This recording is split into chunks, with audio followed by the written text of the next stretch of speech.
Okay, so hopefully you have seen, what we mean by transformation, linear transformation, what we mean by null space, image space. Okay, these concepts of null and image spaces are probably going to be quite important later on. I mean, you will use SVD. I mean, lot of students end up using SVD reasonably blindly without really understanding where it comes from, and we all survive without any problem. But understanding what null space means and what image space means, it is going to be very, very useful in order to. Okay. So, the motivating example that we are going to talk about for motivating eigenvalues and eigenvectors is dx by dt equal to Ax, okay, where A is a square matrix.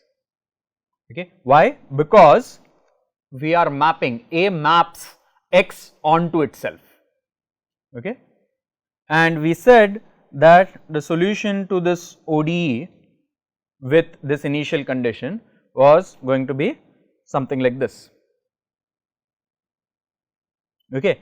One of the places, for example, where eigenvalues and eigenvectors are going to be important is to talk about stability of this system, okay, and also for example to compute e to the power at. Last week we had said that for a single variable system x equal to e to the power at x naught is stable if a is less than 0. Okay, and then we said that x bar equal to e to the power capital AT x naught bar is stable if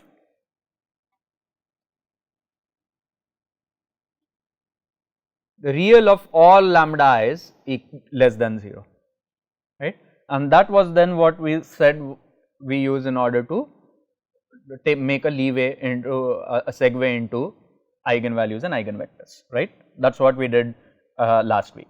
Okay, so that is the motivation. Okay. Now, before we go further, okay, let us define orthogonal vectors. Let us say you have two vectors x1 bar, or let us say x bar and y bar. Okay, they are orthogonal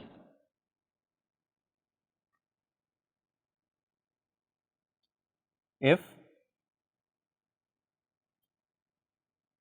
x transpose y equal to 0.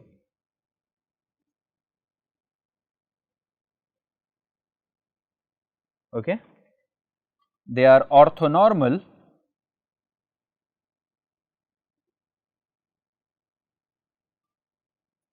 if x transpose y equal to 0, x transpose x equal to 1, y transpose y equal to 1. Okay. What does that geometrically mean? X bar and y bar are perpendicular to each other, then they are orthogonal. X bar and y bar are orthonormal if, in addition to being orthogonal, they are both unit vectors. So, 1 1 and 1 minus 1 are orthogonal,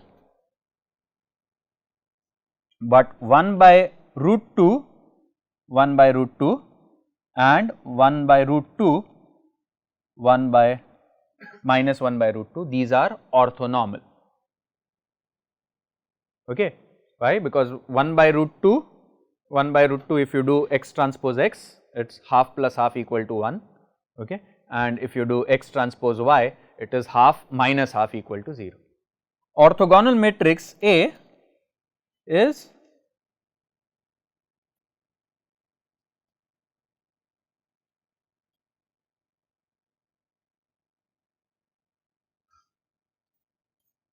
this is one more,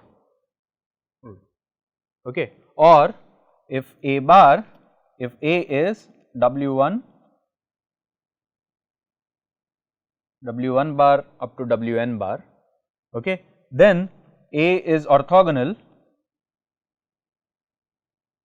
means A transpose equal to identity, which basically means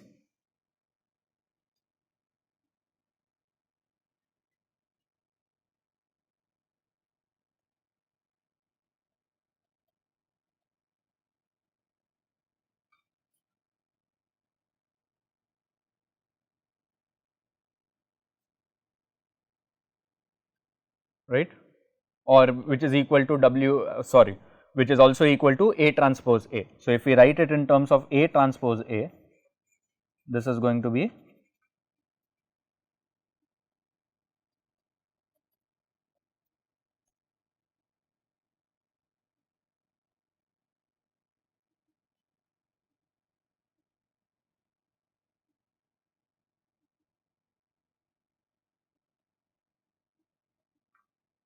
okay, which will mean that Wi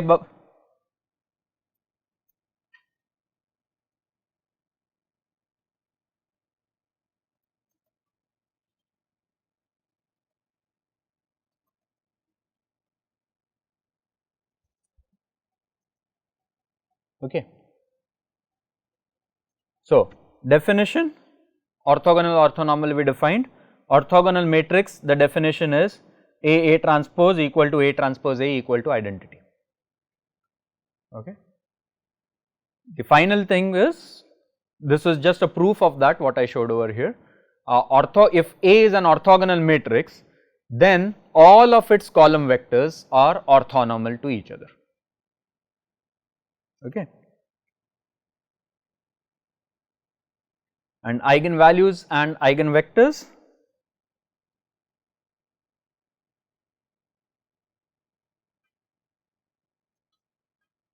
yes, all lambdas and v's that satisfy this equation are eigenvalues and eigenvectors respectively, okay. These are all things that you have done before, just a recap,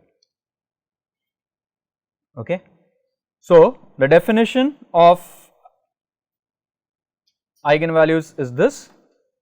How do we compute the eigenvalues? By computing determinant of A minus lambda I, okay. So, if A was 1 1 2 1, then A minus lambda I is 1 minus lambda 1 2 1 minus lambda, determinant of that is 1 minus lambda squared minus 2, which is lambda square minus 2 lambda minus 1 equal to 0,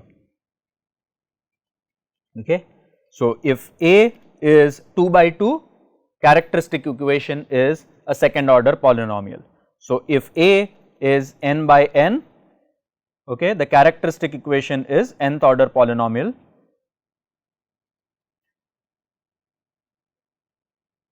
which means there is exactly n roots, okay. We have talked about that last week, okay. So, a matrix has exactly n eigenvalues. The n eigenvalues may be repeated, may be unique.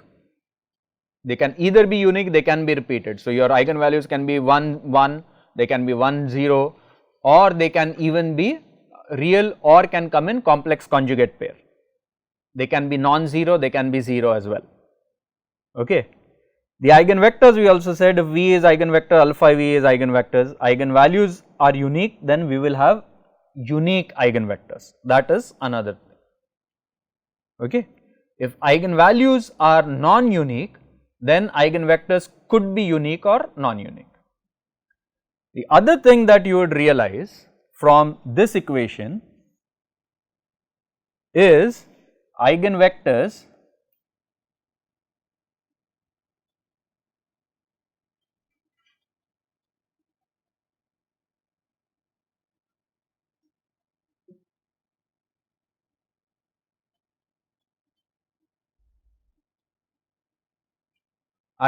lie in null space of A minus lambda I, by definition of null space, okay. So, what are the eigenvalues of A squared? What are the eigenvectors of A squared? Same, right. So, we have A V equal to lambda V, okay. Let us say we multiply this by A, okay. This can be written as lambda V.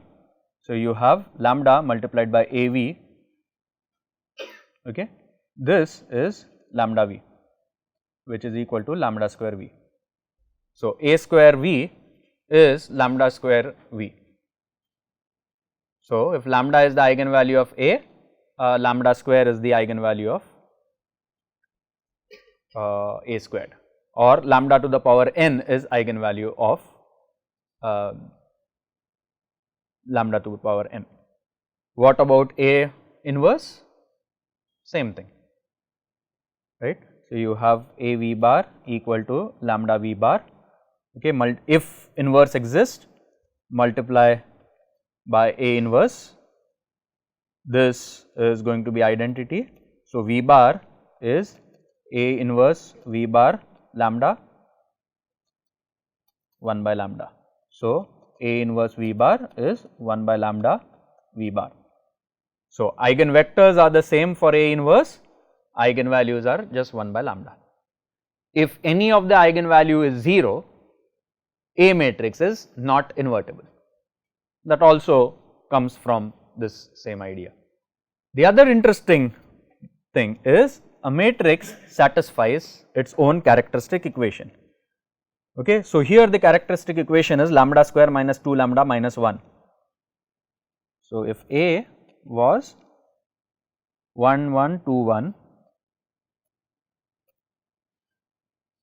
lambda square minus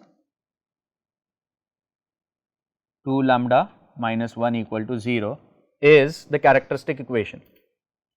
What Cayley-Hamilton theorem says is that A square minus 2A minus identity will also be equal to 0.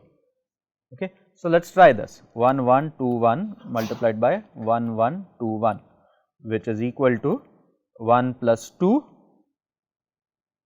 3, 1 plus 1 2, 2 plus 2 4, 2 plus 1 3, minus 2A minus or plus minus 2 minus 2 minus 4 minus 2 minus 1 minus 1. This comes from this guy, right. So, this and this gets cancelled, this and this gets cancelled, this and this gets cancelled, this and this gets cancelled.